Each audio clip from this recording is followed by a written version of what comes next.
72 hours after the results leaked onto a little-known research forum, the story began to move in ways that nobody quite controlled. A user claiming to have fed the original 1977 WOW signal data into Grok, one of the more powerful publicly available AI systems, posted what they described as a structural decoding. The output was not a translation in any conventional sense. It was a pattern, a rhythm, a proposal for what the 6 bursts of characters in the original printout might, if interpreted as a positional code, actually represent. And if the post is to be believed, the interpretation is short, unsettling, and points in a single direction. Something, according to this reading, is watching. This is the story of the WOW signal, the AI that tried to decode it, and what a very skeptical look at the result actually tells us. On the night of August 15, 1977, Dr. Jerry Emin, a volunteer at the Big Ear Radio Telescope in Delaware, Ohio, was reviewing a computer printout from the previous night's observations. The telescope, operated by Ohio State University, had been scanning the sky in the 1420 MHz band, a frequency associated with neutral hydrogen, and long considered a natural channel for any civilization attempting interstellar communication. In the middle of a mostly unremarkable page of numbers, one column jumped off the paper. 6 characters reading 6EQJ5 indicated a signal 30 times louder than background lasting about 72 seconds, and then gone. Eman circled the sequence in red ink and wrote, in the margin, the word WOW. For nearly 50 years, that scribbled note has named one of the great unresolved puzzles in astronomy. The signal has never been repeated. Follow-up observations at Big Ear and at more powerful instruments including the Very Large Array in New Mexico have found nothing at the original coordinates, which sit near the star cluster Chi Sagittarii in the constellation Sagittarius. The original data is limited. Big Ear, by modern standards, was a modest instrument. It did not record continuous high-resolution audio. It recorded intensity values, 1 per interval, on paper. What we have from that night is essentially a single page of numbers and a handwritten exclamation. Which brings us to the AI. Over the past few years, as large language models and general-purpose AI systems have become widely available, amateur and professional researchers have taken repeated cracks at the WOW signal using computational methods that were simply not available in 1977. Some have tried to search for hidden periodicities. Some have tried to cross-reference the sequence with known astronomical catalogs. Some have tried to treat the 6 characters as a cipher. Results have ranged from interesting to ludicrous, and most have fallen apart under careful scrutiny. The recent Grok-based analysis, as described in the leaked post and subsequent discussions, takes a different approach. Rather than treating 6EQUJ5 as a message in itself, the system was reportedly fed the full context of the observation, including timing, bandwidth, the instrument's response curve, and known properties of signals at 1420 MHz. It was then asked to evaluate a set of hypotheses about what the signal could be, and to compare each hypothesis against the pattern of intensities rather than the bare letters. The output, according to the forum post, favored a specific class of hypothesis, a narrow band transmission, modulated in a way that would be consistent with a beacon designed not to carry information, but to announce presence.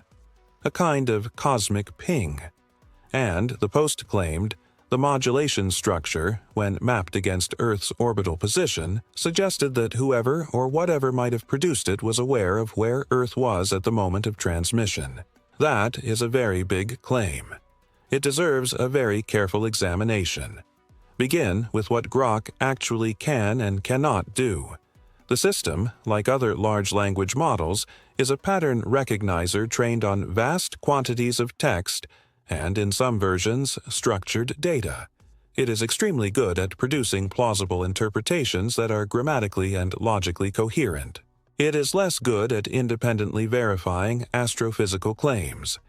If you give it a question with a speculative premise, it will often provide an answer that assumes the premise. That is a feature of how these systems are built, and it is a known source of hallucinated precision. An answer that sounds specific is not necessarily an answer that is correct. With that caveat in mind, it is still worth asking what a serious analysis of the wow signal actually suggests. The first hypothesis, historically, has been interference. A signal from Earth, bouncing off a satellite or originating from ground-based equipment that happened to be picked up by Big Ear during the sweep. This hypothesis has been argued, examined, and largely set aside. The original receivers were shielded against most known sources of interference.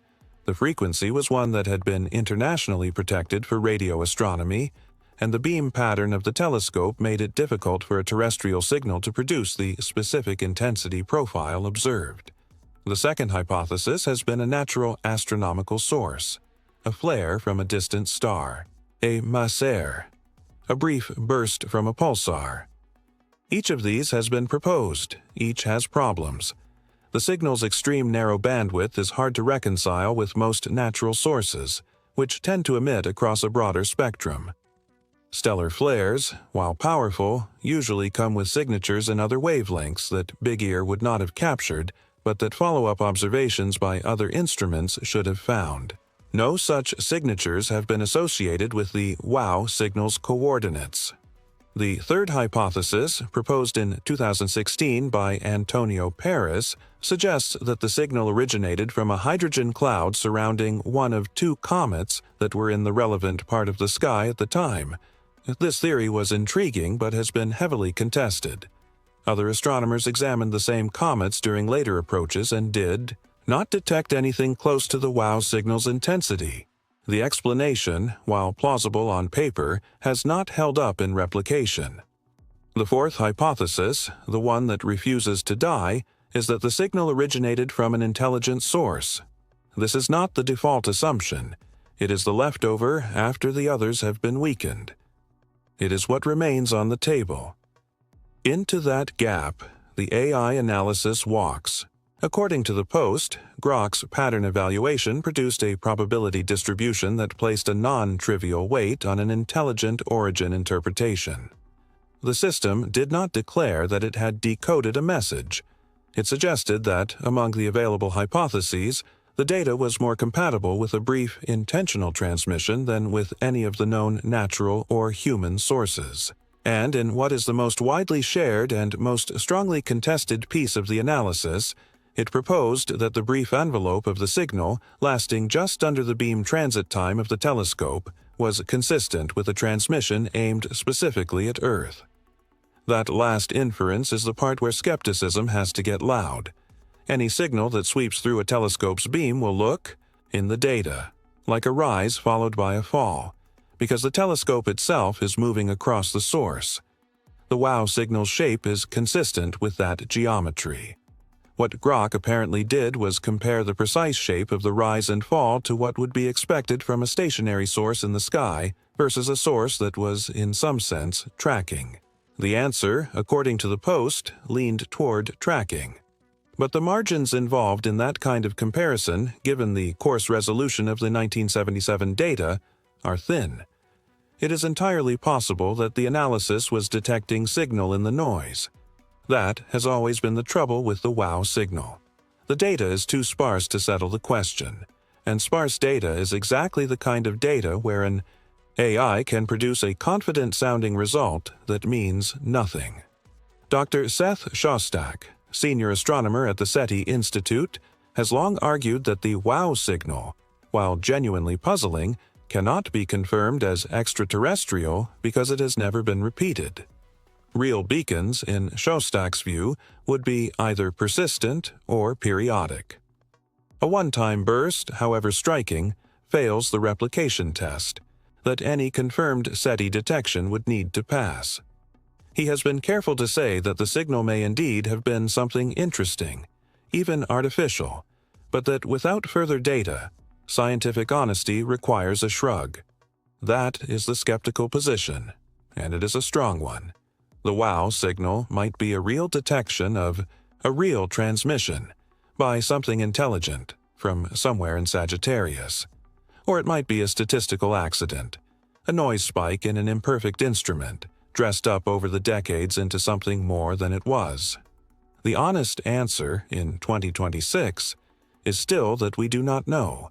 So what about the claim that the message says we are being monitored? This is where language has to be handled carefully. Nothing in the original signal contains a decodable message. There are 6 characters representing intensity levels, not words. Any translation of the wow signal into a semantic statement is at present interpretation, not reading.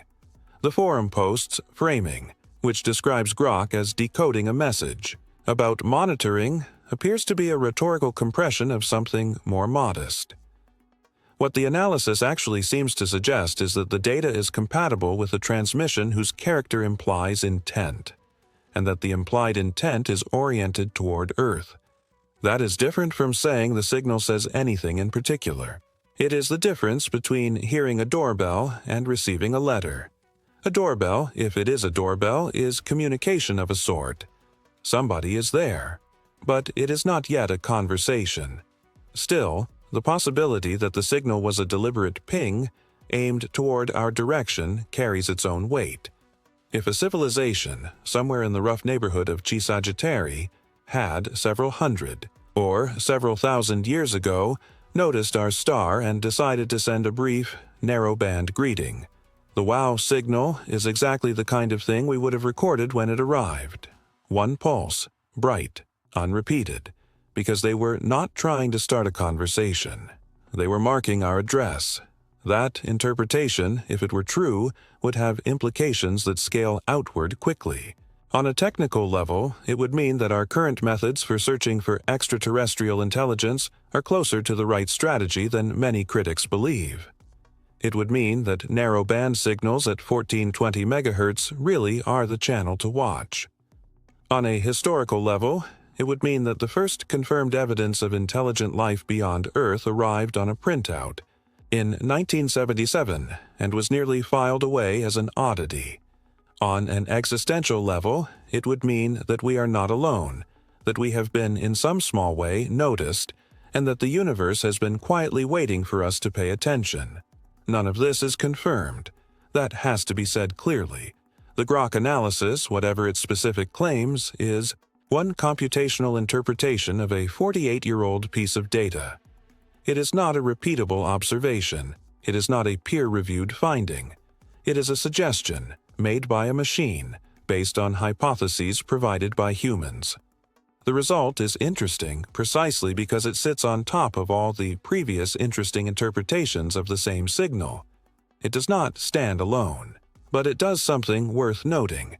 It reopens the conversation. It sends working astronomers back to the big-ear data with fresh eyes. It encourages a new generation of amateurs to point their own receivers at Sagittarius, just in case. It reminds the field that a signal does not have to repeat to be real. It only has to repeat to be confirmed.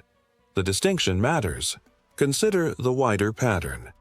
In the years since 1977, at least a dozen other brief anomalous signals have been recorded by various instruments and have resisted easy explanation. Some have been resolved, traced back to known natural sources or human activity.